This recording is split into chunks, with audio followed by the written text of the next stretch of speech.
Apply பண்ணுற எல்லாத்துக்குமே வந்து கண்டிப்பாக சீட் கிடைக்கும். பட் கண்டிப்பாக ஒரு கடுமையான போட்டி நிலவரத்துக்கு வாய்ப்பு இருக்குது. You need to prepare very well for counselling. அதாவது இங்கிலீஷில் ஒரு சேயிங் இருக்குது, never fail to plan unless you plan to fail அப்படின்னு சொல்லுவோம். JNN Institute of Engineering, TNEA Counseling Code 1126 near Red Hills, Chennai. இதெல்லாமே பண்ணியுமே கூட நம்ம சாய்ஸ் ஃபில்லிங் அப்படிங்கிறது யாராவது ஒரு பர்சன் அதுக்கான எக்ஸ்பர்ட்ஸ் கிட்ட போய் நம்ம பண்ணுறது சரியா இருக்குமா, இல்லை நம்ம ஓனாவே பண்ணிட முடியும்? இல்லை, ஓனாக பண்ணல. நான் எப்பவுமே சொல்லேன், உங்களால் ஒரு சாய்ஸ் கூட ஃபில்அப் சரியாக பண்ண முடியும்னா நீங்கள் என்னத்தை இன்ஜினியரிங் படிக்க போகிறீங்க சொல்லுங்கள். So many things are there. So ஹாஸ்டலில் படிக்கிற ஃபீஸ் வந்து கொஞ்சம் இந்த வருஷம் ஒரு 20% இன்க்ரீஸ் ஆகிறதுக்கும் வாய்ப்பு இருக்குது. ஸோ இதெல்லாம் புரிஞ்சுக்கிட்டு நான் சொல்கிற மாதிரி நீங்கள் ப்ரிப்பேர் பண்ணிங்கன்னா யாருடைய உதவியும் கிடையாது. அப்படி உதவி வேணால் they have to go to TFT centre. கல்லூரியோ அல்லது வந்து மறைமுகமாக ஒரு இன்ஃப்ளூயன்சர் யூஸ் பண்ணி பண்ணாதீங்கன்னு நாங்கள் சொல்லுவோம்.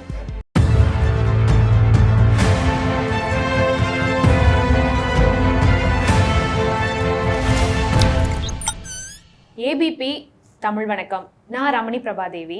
வானமேலை நிகழ்ச்சியில் பேசிகிட்டு இருக்கோம். பொதுவாக எவ்வளவு காலம்தான் மாறினாலும், தொழில்நுட்பங்கள் வந்தாலும், இன்ஜினியரிங் அப்படின்ற படிப்புக்கு மீதான இருக்கக்கூடிய மோகமும் ஆர்வமும் பெற்றோர்கள் மத்தியிலோ இல்லை மாணவர்கள் மத்தியிலையோ சற்றும் குறையாமையே தான் இருக்குது. இந்த வருஷமும் இன்ஜினியரிங் படிப்புகளுக்கான வரவேற்பு அப்படிங்கிறது அதிகமாக இருக்குது அப்படின்னு தான் சொல்லணும். இந்த சூழலில் இன்ஜினியரிங் கவுன்சிலிங் வந்து நம்ம எப்படி ஒவ்வொரு விஷயத்தையும் நம்ம ஸ்டெப் பை ஸ்டெப்பாக ஃபாலோ பண்ணணும், அதில் என்னென்ன தவறுகள் செய்யக்கூடாது, எதையெல்லாம் மிஸ் பண்ணக்கூடாது அப்படின்னு பார்க்குறது ரொம்பவே முக்கியமாக இருக்குது. ஏன்னா நம்ம கவுன்சிலிங்கில் செய்யக்கூடிய ஒரு விஷயம் தான் வந்து நமக்கான ஒரு நல்ல கல்லூரியை தேர்வு செய்து கொடுக்கும் அப்படின்னு சொல்லலாம். இது பற்றி பேசுவதற்காக நம்ம எக்ஸ்பர்ட் பிரபல கல்வியாளர் ஜெயபிரகாஷ் காந்தி நம்மோடு இணைந்திருக்காங்க. வணக்கம் சார். ஸோ இப்போ இன்ஜினியரிங்கில் கவுன்சிலிங் அப்படின்றது, அந்த ஃபார்ம் ஃபில் பண்ணுறது அப்படின்றது, சாய்ஸ் ஃபில்லிங் அப்படின்றது எந்த அளவுக்கு முக்கியம்னு நினைக்கிறீங்க? இல்லை, கண்டிப்பாக. அதுவும் இந்த வருஷம் வந்து நீங்கள் பார்த்தீங்கன்னா விண்ணப்பங்கள் வந்து 2.5 லட்சம் மேலே கிராஸ் ஆகிருக்கு. லாஸ்ட் இயர் மாதிரி ஒரு கடுமையான போட்டி வந்து, அதாவது டாப் கல்லூரிக்கு அப்ளை பண்ணுற எல்லாத்துக்குமே வந்து கண்டிப்பாக சீட் கிடைக்கும். பட் கண்டிப்பாக ஒரு கடுமையான போட்டி நிலவரத்துக்கு வாய்ப்பு இருக்குது. கண்டிப்பாக போன வருஷத்துக்கு இந்த வருஷம் கட் ஆஃப் வேறு கொஞ்சம் குறையறதுக்கும் வாய்ப்பு இருக்கும்போது கண்டிப்பாக வந்து மாணவர்களிடையே கண்டிப்பாக ஒரு எதிர்பார்ப்பு, பேரண்ட்ஸ் நல்ல கல்லூரி கிடைக்கணும், நல்ல கோர்ஸ் கிடைக்கணும் அப்படிங்கிறது. அப்போ choice filling has become a very very important factor. ஏன்னா இது நிறைய பேர் வந்து அது தெரியாமல் கெட்டிங் இன்ஃப்ளூயன்ஸ் பை சோஷியல் மீடியான்னு பண்ணுறாங்க. நான் எப்போவுமே சொல்வேன், சாய்ஸ் ஃபில்லிங்கிறது இட்ஸ் அ பிக் எக்ஸசைஸ். அதை பற்றி முழுமையாக கொஞ்சம் ஒரு தடவைக்கு 2 தடவை தெரிஞ்சுக்கிட்டு பண்ணுங்கள். நம்முடைய தமிழ்நாடு இன்ஜினியரிங் அட்மிஷன்ஸில் கூட நீங்கள் பார்த்தீங்கன்னா இந்த சாய்ஸ் ஃபில்லிங் ப்ராசஸை வந்து தமிழ்லையும் வந்து ஒரு வீடியோ காட்சியாக போட்டிருக்காங்க, இங்கிலீஷ்லையும் போட்டிருக்காங்க. அதெல்லாம் ஒரு தடவைக்கு 2 தடவை பார்த்துட்டு அதுக்கப்புறம் பண்ணுங்கள். But you need to really prepare well. First of all வந்து நீங்கள் அப்ளிகேஷன் மட்டும் போட்டால் போதாது, அதுக்கு தகுந்த மாதிரி you need to upload your certifications. அதுக்கப்புறம் நீங்கள் பார்த்தீங்கன்னா அதுக்கான ஃபீஸுகள்லாம் கட்டணும். இப்போது அடுத்த ப்ராசஸ் வந்து உங்களுக்கு வந்து சர்டிஃபிகேஷன் வெரிஃபிகேஷன் வரும். அதுக்கப்புறம் நீங்கள் பார்த்தீங்கன்னா ரேண்டம் நம்பர் கொடுப்பாங்க. இந்த ரேண்டம் நம்பர் வந்து ஒரு பெரிய முக்கியத்துவம். அதாவது என்ன அப்படின்னா, ஒரே மார்க்கில் நிறைய பேர் இருப்பாங்க, ஒருத்தருக்கு ஒரு ரேங்க் தான் கொடுக்க முடியும். அது டிசைட் பண்ணுறது தான் இந்த ரேண்டம் ரேங்கிங்கு. அதுக்கப்புறம் தான் இந்த கவுன்சிலிங் ப்ராசஸ் வந்து ஆரம்பிப்பாங்க. ஃபஸ்ட்டு வந்து எப்போவுமே இந்த ஸ்பெஷல் ரிசர்வேஷன்ஸ், அதாவது இந்த ஸ்போர்ட்ஸ் கோட்டா, அதுக்கப்புறம் மாற்றுத்திறனாளிகள், இவங்களுக்கெல்லாம் வந்து முடிஞ்ச பிறகு தான் ஜென்ரல் கவுன்சிலிங் ஆரம்பிப்பாங்க. பட் அதுக்கு முன்னாடி you need to prepare very well for counselling. அதாவது இங்கிலீஷில் ஒரு சேயிங் இருக்குது, never fail to plan unless you plan to fail அப்படின்னு சொல்லுவோம். சரியான சாய்ஸ். ஏன்னா போன வருஷம் நீங்கள் பார்த்தீங்கன்னா என்டையர் 3 ரவுண்டு கவுன்சிலிங்கில் ஆல்மோஸ்ட் மோர் தென் 6,000 ஸ்டூடெண்ட்ஸ் வந்து had to go into next round. அந்த மாதிரிலாம் போக வேண்டியதாக போயிடுச்சு. அதாவது சரியான சாய்ஸ் ஃபில்அப் பண்ணாமல் அடுத்த ரவுண்டுக்கு போகிற நிறைய சந்தர்ப்பம் நடக்கும். அதுவும் டாப்பர்ஸ் 190க்கு மேலே வாங்க கூட நிறைய ஸ்டூடெண்ட்ஸ் வந்து they went in the second round. இது ஒரு பெரிய பாதிப்பு அவங்களுக்கு. ஏன்னா நல்ல மார்க் வாங்கி நீங்கள் அடுத்த ரவுண்டுக்கு போகும்போது எவ்வளோ பெரிய வாய்ப்புகள் நீங்கள் இழக்கிறீங்க. காரணம் என்னென்னா, அது சரியான ஒரு ப்ரிப்ரேஷன் கிடையாது. You get influence by people. அதாவது நான் எப்போவுமே சொல்லுவேன், நீ யூடியூப்பை ஃபாலோ பண்ணுறது தப்பு கிடையாது. பட் வந்து நாங்கள் பேசினாலும் வெரிஃபை பண்ணுங்கள். தமிழில் ஒரு பழமொழி இருக்குது, கண்ணால் காண்பதும் போய் காதால் கேட்பதும் போய் தீவிர விசாரிப்பதே மெய் அப்படின்னு சொல்லுவோம். ஸோ அதுக்கான ஃபஸ்ட் எல்லாம் பண்ணிவிட்டு ஒரு ப்ரிப்பரேஷன் பண்ணுங்கள். இப்போ ப்ரிப்பரேஷன் பண்ணணும், நம்மளோட அஃபிஷியல் வெப்சைட்ஸ் டிஎன்இஏ பார்க்கணும் அப்படின்னு சொல்கிறீங்கல்ல, இது எல்லாமே பண்ணியுமே கூட நம்ம சாய்ஸ் ஃபில்லிங் அப்படிங்கிறதுக்கு யாராவது ஒரு பர்சன் அதுக்கான எக்ஸ்பர்ட்ஸ் கிட்ட போய் நம்ம பண்ணுறது சரியாக இருக்குமா, இல்லை நம்ம ஓனாகவே பண்ணிட முடியும்? இல்லை, ஓனாக பண்ணல. நான் எப்பவுமே சொல்லேன், உங்களால் ஒரு சாய்ஸ் கூட ஃபில்அப் சரியாக பண்ண முடியலன்னா நீங்கள் என்னத்தை இன்ஜினியரிங் படிக்க போகிறீங்க சொல்லுங்கள். It's a very simple process, user friendly process. அது ஃபஸ்ட்டு, அதனால தான் சொல்கிறேன், நீங்கள் போய் அது ஃபஸ்ட்டு பாருங்கள் அப்படின்னு. நீங்கள் நான் சொல்கிற மாதிரி நீங்கள் ப்ரிப்பேர் பண்ணிங்கன்னா யாருடைய உதவியும் கிடையாது. அப்படி உதவி வேணால் they have to go to TFC centre. கல்லூரியோ அல்லது மறைமுகமாக ஒரு இன்ஃப்ளூயன்சர் யூஸ் பண்ணி பண்ணாதீங்கன்னு நாங்கள் சொல்லுவோம். அதுக்குன்னு TFC சென்டர் கவர்மெண்ட் பண்ணியிருக்காங்க.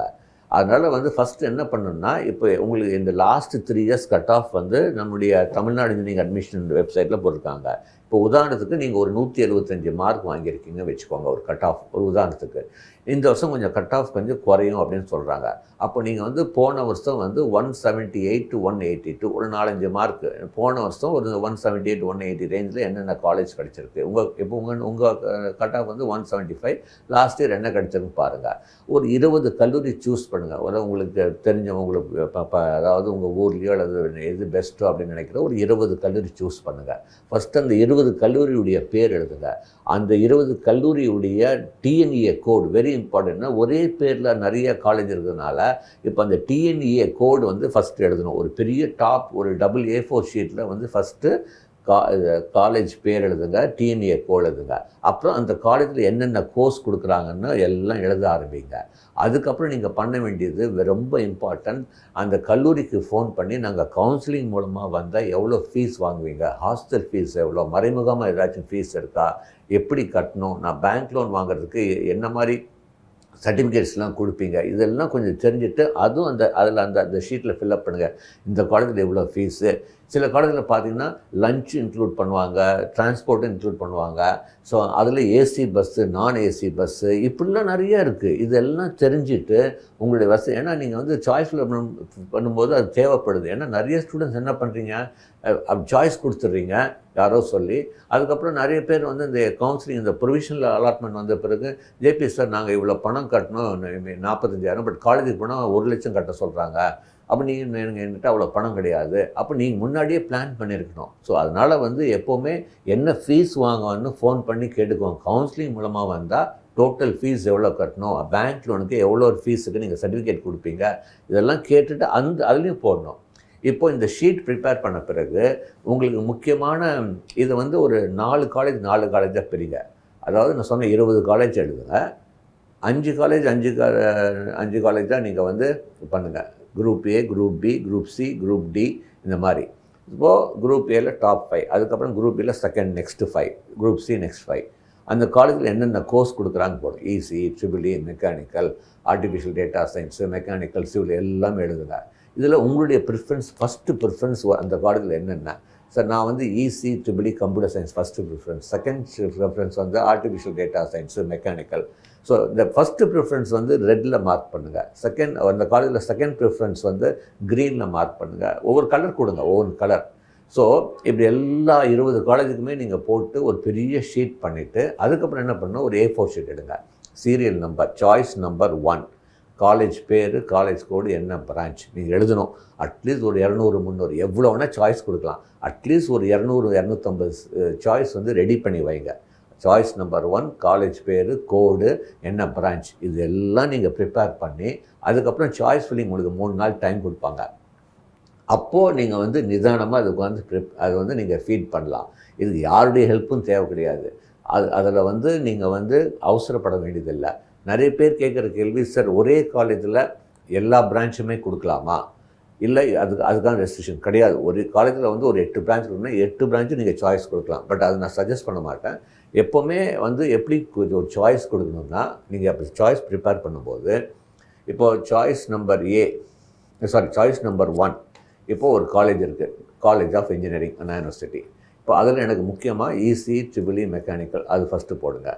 அப்புறம் அது 1, 2, 3 சாய்ஸ் ஆச்சா. சாய்ஸ் நம்பர் 4 MIT, அதில் இசி, ட்ரிபிள் இ, கம்ப்யூட்டர் போடுங்க.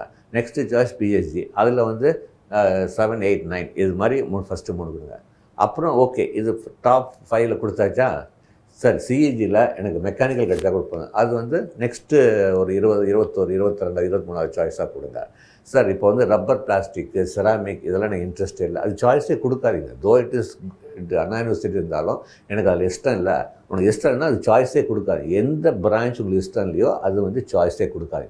ஸோ எப்படி நீங்கள் சாய்ஸ் ப்ரிப்பேர் பண்ணி ஒரு 200, 250 சாய்ஸ் ப்ரிப்பேர் பண்ணி அதுக்கப்புறம் கொஞ்சம் ஆய்வு செய்யுங்க. உங்களுக்கு தெரிஞ்சவங்க, அதாவது படிக்கிற ஸ்டூடெண்ட்ஸு இல்லை கொஞ்சம் நல்ல டாப் இண்டஸ்ட்ரியில் இருக்கிறவங்கள்ட்ட கேளுங்க. Don't go for college advice or YouTube influencers.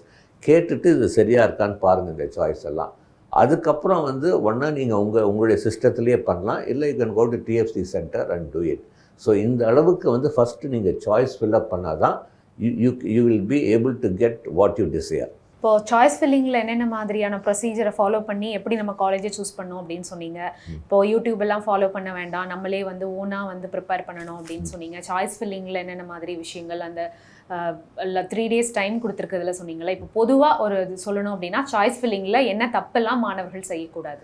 அதாவது மாணவர்கள் வந்து தப்புன்னா அவசரப்பட்டு ஃபில்அப் பண்ணி லாக் பண்ணக்கூடாதுங்க. அது எதுக்கு முன்னாள் டைம் கொடுக்குறாங்கன்னா அலசி ஆராயுங்க. ஏன்னா ஒன்ஸ் லாக் பண்ணிங்கன்னா சேஞ்ச் பண்ண முடியும், பட் அதுக்குன்னு ஒரு ப்ரொசீஜர் இருக்குது. They have to do all the necessary documents, அது உட்காந்து கேட்பாங்க, அது எல்லாமே பண்ணலாம். ஸோ அவசரப்பட வேண்டியதில்லைன்னு நான் சொல்கிறேன். என்றைக்குமே நம்ம வந்து ஃபாஸ்ட்டாக செய்யும்போது தவறுகள் நடத்துக்கு வாய்ப்பு இருக்குது. அவசரப்பட வேணாம். 3 நாள் டைம் கொடுக்க, நிறுத்தி நிதானமாக நீங்கள் பண்ணலாம். அதுவும் லாஸ்ட்டு மினிட்லாம் பண்ணக்கூடாது. அதாவது 3வது நாள் லாஸ்ட் மினிட் போய் லாக் பண்ணக்கூடாது. அப்போ சர்வர் சமயம் பயங்கர இது டிராஃபிக் இருந்துச்சுன்னா ஸ்லோ டவுன் ஆகிடும். இப்போ சிபிஎஸ்சி ஓபிஎஸ்சி அப்படி தான், அது ஓப்பன் ஆனவுடனே கம்ப்ளீட்டாக சர்வர் டவுன் ஆகிடுச்சு. ஸோ ஃபஸ்ட்டு டே ஈவினிங்கு, செகண்ட் டே மார்னிங்குள்ளார உட்காந்து பண்ணிவிட்டு லாக்டவுன் பண்ண பெட்டரு. ஒரு தடவைக்கு 2 தடவை யோசிச்சுட்டு பண்ணுங்கள். நீங்கள் என்ன ஒரு லிஸ்ட்டு ப்ரிப்பேர் பண்ணுறீங்களோ, லாக் பண்ணுறீங்களோ, அதுக்கு முன்னாடி அது take a screenshot about everything. அதெல்லாம் ரொம்ப இம்பார்ட்டண்ட்டு. சாய்ஸ் கொடுக்கும்போது கூட இந்த ஃபீஸ் ஸ்ட்ரக்சர்லாம் ஞாபகம் வச்சுட்டு ப்ராப்பராக கொடுங்க. ஏன்னா ரொம்ப இம்பார்ட்டன்ட். ஏன்னா இப்போ வந்து டியூ டு லாட் ஆஃப் இந்த fuel expense, due to the விலைவாசி உயர்வுனால ஹாஸ்டல் ஃபீஸ் கூட கொஞ்சம் ரொம்ப ரைஸ் ஆகிற மாதிரி ஒரு ஃபீலிங் இருக்குது. நிறைய ரைஸ் பண்ணிருக்கு. ஸோ ஹாஸ்டல் படிக்கிற ஸ்டூடெண்ட்ஸு எவ்வளோ ஹாஸ்டல் ஃபீஸ் வாங்குவாங்க, டிரான்ஸ்போர்ட்டேஷன்.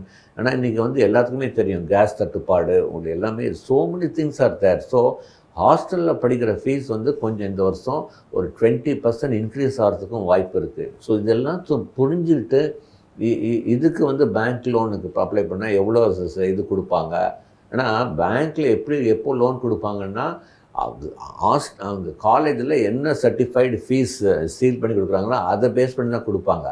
ஸோ இதெல்லாமே கொஞ்சம் ஞாபகம் வச்சுட்டு கொஞ்சம் ப்ரீ பிளான் பண்ணிவிட்டு நீங்கள் சாய்ஸ் கொடுக்கறது என்றைக்குமே பெட்டர். உங்களுக்கு ஃபஸ்ட்டு வந்து டென்டேட்டிவ் அலாட்மெண்ட் கொடுப்பாங்க. டென்டேட்டிவ் அலாட்மெண்ட் வந்து இப்போ ஒரு 100 சாய்ஸ் கொடுத்துருக்கீங்க. டென்டேட்டிவ் அலாட்மெண்ட் நீங்கள் உங்களுக்கு கிடைச்ச ஃபஸ்ட்டு சாய்ஸு உங்களுக்கு கிடைச்சிருச்சுன்னு வச்சுக்கோங்க. அப்போ computer will give you 3 options: accept and pay, accept the tentative allotment. அடுத்தது வந்து sir I am going to the next round. Second option வந்து என்ன கொடுக்கும், எனக்கு இது வேணாம், நான் அடுத்த ரவுண்டுக்கு போயிடுறேன். 3வது I'm quitting the thing. So naturally நீங்கள் ஃபஸ்ட்டு சாய்ஸ் கொடுத்தீங்கன்னா இந்த 3 ஆப்ஷன் தான் கொடுக்கும். அப்போ நீங்கள் ஃபஸ்ட்டு சாய்ஸை உங்களுக்கு நீங்கள் கேட்ட ஃபஸ்ட்டு சாய்ஸை கொடுத்தீங்கன்னா அக்செப்ட் பண்ண பிறகு உங்களுக்கு அந்த 2 நாள் இந்த ஆப்ஷன் கொடுக்கணும். மறக்காமல் புரிஞ்சுக்கோங்க.